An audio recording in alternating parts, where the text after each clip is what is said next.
વસ્તી ગણતરીની કામગીરીને લઈને શિક્ષક સંઘે વિરોધ નોંધાવ્યો છે। વસ્તી ગણતરી માટે શૈક્ષિક સંઘની વિવિધ 13 મુદ્દાઓ પર રજૂઆત। વસ્તી ગણતરી અને તે પહેલાની મકાનોની ગણતરી માટે રજૂઆત કરાઈ છે। વસ્તી ગણતરીમાં અન્ય સરકારી કેડરનો સમાવેશ કરવા રજૂઆત કરાઈ। સરકારના વિવિધ 26 વિભાગોમાંથી કર્મચારીઓને સમાવવા રજૂઆત કરાઈ છે। સહાયક અને શિક્ષકોને ₹2 કરોડનો વીમો આપવાની માંગ છે।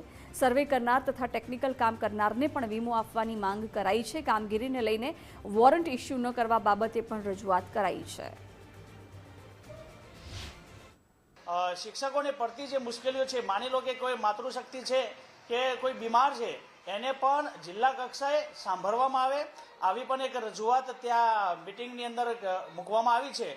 અને ખૂબ સંકલન સાથે સરકારે પણ એમના અધિકારીઓ સાથે બેઠક કરાવી અને બેઠકના સંકલનની સાથે આ પ્રકારના તમામ મુદ્દાઓને એમને સાંભળ્યા છે।